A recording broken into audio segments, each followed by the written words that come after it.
In one hadith, amazing hadith, a stranger comes into the gathering of the Rasul. رجل شديد بياض الثياب شديد سواد الشعر لم يرى عليه أثر السفر ولم يعرفه منا أحد. A man exclusively white, dark hair, no spot or sign of fatigue and travel. None of us know him. Mysterious man. He has come into the gathering of the Rasul, and he sits with his knees touching the knees of the Prophet, and then he says, Ya Muhammad sallallahu ala Muhammad, akhbirni anil Islam. Tell me about Islam. So the Prophet answered, and when the Prophet finished, the man said, Sadaqt. You spoke the truth. So the ashab says, we are astonished. He asks and confirms, as though he knows the answer, so why are you asking? And then he says, فَأَخْبِرْنِي عَنِ الْإِيمَانِ. Tell me, O Muhammad, about Iman. The Rasul explained. And he says, Sadaqt. True. So then he said, أَخْبِرْنِي عَنِ الْإِحْسَانِ. Tell me about Ihsan. The Prophet explained. The man said, correct. And then he asks, فأخبرني عن الساعة. Tell me, O Muhammad, about the hour. So he said, ما المسؤول عنها بأعلم من السائل. The one you're asking doesn't know more than the one who was asking. The asked doesn't know more than the one asking. So then he says, فأخبرني عن أماراتها. Tell me its signs. أي علاماتها. So he says, and listen to the one who doesn't speak of his own desires. أن تلد الأمة ربتها. When a lady gives birth to her master. When a female servant gives birth to her master. And you want to see your masters today, look at your children. You live for them. Mobile phone, mom, حاضر. This على رأسي وعيني. And you do something wrong, خلاص, not speaking to you for today, mom. أمت ربتها. You have given birth to your masters. The Prophet said it, for it was unheard of then. They lived in servitude of their parents. When a woman is giving birth to her own master, now when in the world could you imagine it could happen that children are treating their own parents like slaves? Yet I was just in New York a few weeks ago at our new studios there, and I was amazed at the way the youth treat their parents. And then it hit me, that describes exactly.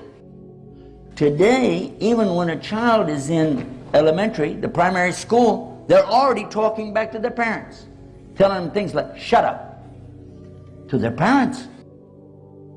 What are you going to do about it? You can't make me. This attitude. And then as they get older, as teens, get out of my face. And disappear. Don't come back for a couple days. And when they do come back, bad attitude. And then when they're maybe at the age of college or something like that, and I heard one say, I'm 18 years old now. I've had it with you. I've put up with you all my life. This is a child talking to the mother? I've had it with you? Who carried the child inside of her? Who's the one that gave birth in pain after pain after pain? Who's the one that nursed that child from her own breast? Who is the one that taught the child to walk and talk, to have what we call the mother tongue, coming from the mother, teaching the child how to speak? And let's don't even get into the changing the diapers and staying up all night long. That sounds like slavery to me. What do you think? Although many of these scholars has interpreted this hadith as it's supposed to mean that a time will come that the children will treat their parents in a way that they become like master to their parents, this hadith could also refer to a phenomenon called surrogacy.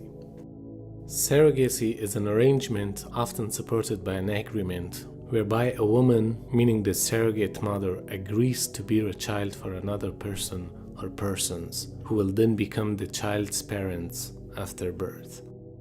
A technique called in vitro fertilization now makes it possible to gather eggs from the mother, fertilize them with the sperm from the father, and place the embryo into the uterus of a gestational surrogate.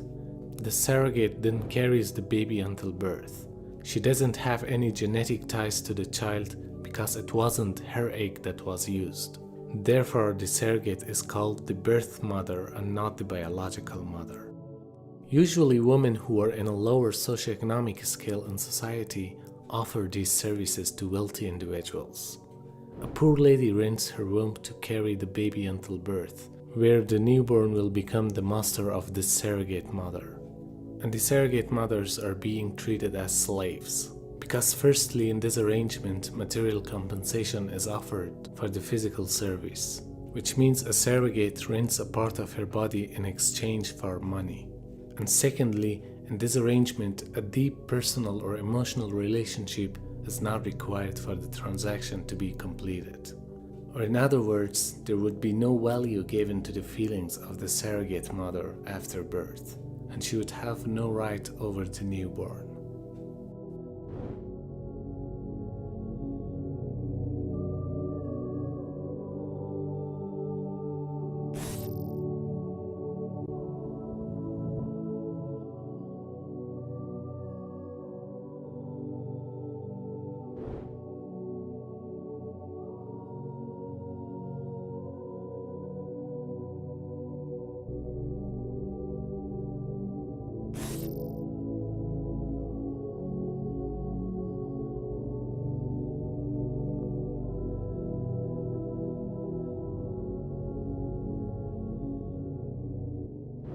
And then the second sign in Subhan al-Khaliq, وَأَن تَرَى حُفَاةً عُرَاةً عَالَةً رِعَاءَ الشَّاءِ يَتطَاولون فِي البنيان. When you see the barely clothed, like they don't have good clothing, not adequate clothing, barefooted, destitute shepherds and goat herders competing in the heights of buildings. So I researched who is competing in the heights of buildings. Subhan al-Khaliq.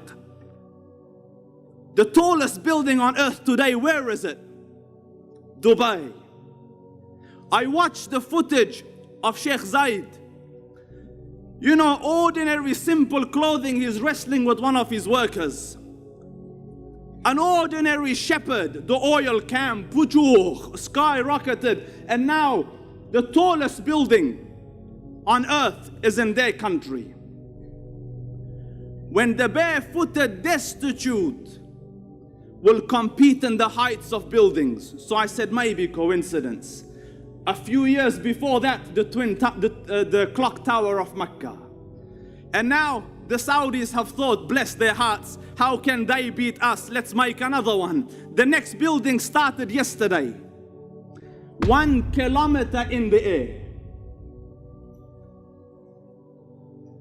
Sadaq al-Sadiq. His word is the sign. Who would have thought at the time where they used to build with pebbles houses that barely had roofs, that they would compete in skyscrapers? وَرَبُّ الْكَعْبَ, everything the man has uttered is true.